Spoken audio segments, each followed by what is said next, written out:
Vamdevaji, we have been taught in history books that the Vedic people or Aryans were intruders from outside India. You have rejected this interpretation and claim that Vedic culture was indigenous to India. What is the basis of your views? Yes, this is a very important topic.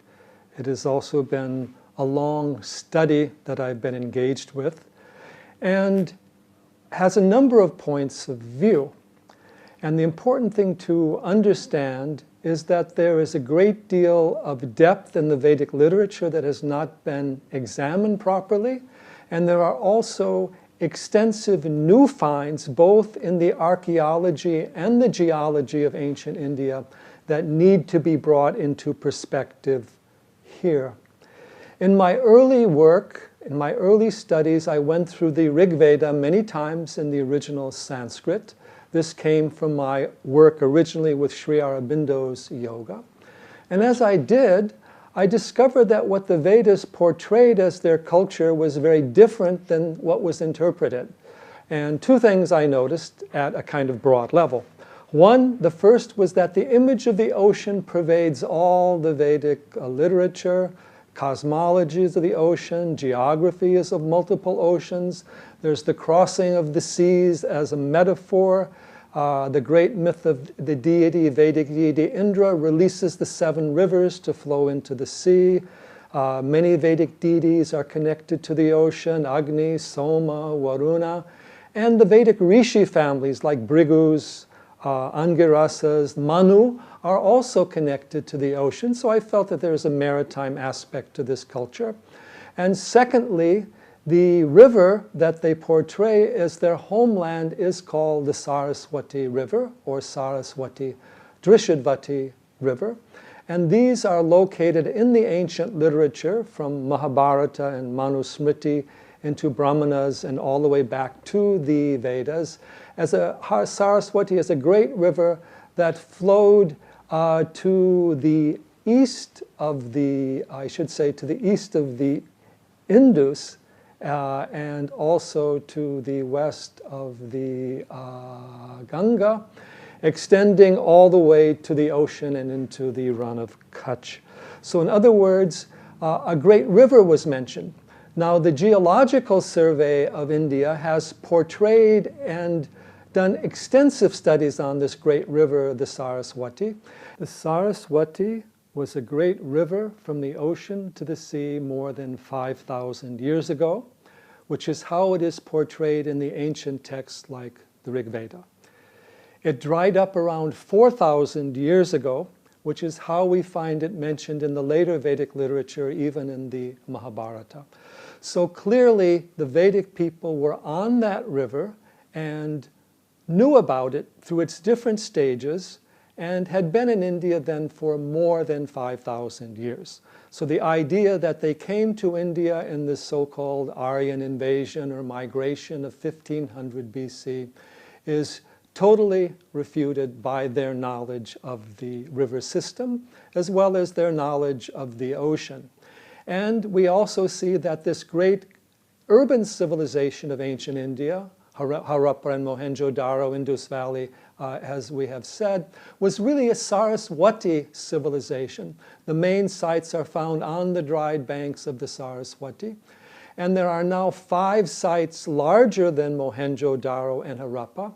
And the largest of the sites, Rakhigarhi, is actually located in the Kurukshetra region or the Saraswati Drishadvati region of Vedic fame.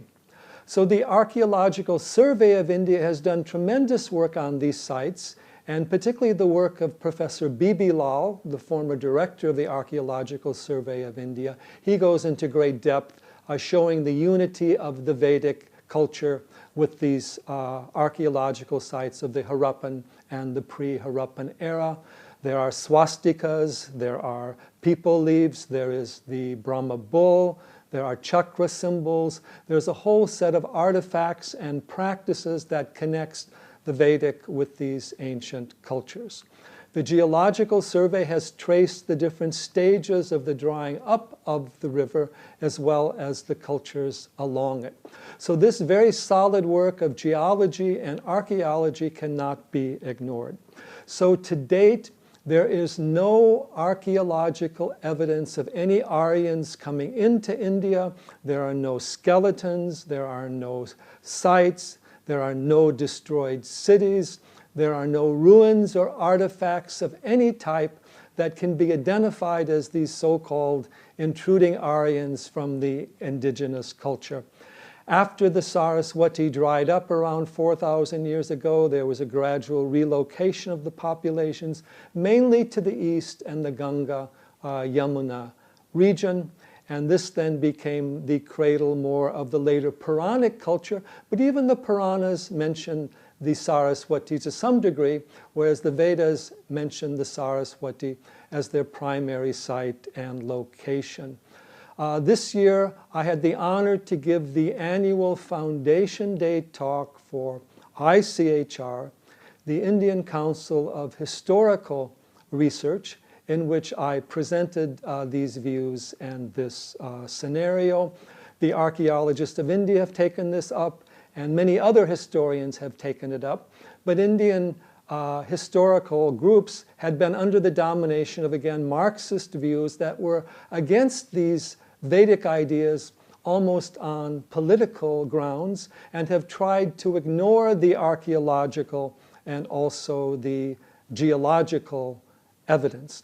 But now that is being challenged today, and this is very important because it is the history that gives you the idea and the understanding of the culture. Culture of India, languages of India, close connection with the Sanskrit, the Dharmic traditions. Even Buddhism calls itself Arya Dharma and connects itself to the same great kings. So does the Jain tradition. And these ideas have permeated throughout India. Back into the Vedas is where we find original ideas like karma, dharma, yoga, mantra, foundational values of this civilization. So it's very important that India reclaims its history and takes pride in its historical finds and gives up these old Eurocentric Western ideas that everything in India came elsewhere and nothing was indigenous here. In fact, India has long been a great cradle of world civilization. Hinduism and Buddhism spread throughout Southeast Asia, as far even north, China and Japan. Even today, there are many great Hindu deities worshipped as far as Japan. The Sanskrit language, the Indian philosophies, the Ayurvedic medicine, the Jyotish, the mantra, the meditative traditions, the beautiful temple art and work. Angkor Wat in Cambodia is the largest Hindu temple in the world. So this has been a source and origin of civilization, influencing the Western world, giving mathematics, giving the zero, the decimal system. So we must honor this tradition, and it's not surprising, therefore, to understand that the old Eurocentric view that everything in India came from the outside is wrong, and there's a great civilization there from ancient times. Continuity needs to be explored, and the Vedas remain the largest literary record we have from the ancient world anywhere, dwarfing in size anything the Egyptians, the Babylonians, the Greeks, or the Romans had. It's important we reclaim that heritage, and part of that is giving up these old ideas of Aryan invaders, Aryans as nomads, and going back to the original understanding of the Vedic teachers as great rishis, and the ancient India as a place of great teachings and knowledge, not only in the classical period of Hinduism and Buddhism, but even going back to the most early era of the Vedas and the great ancient ruins of Harappa and Mohenjo-daro. Namaste.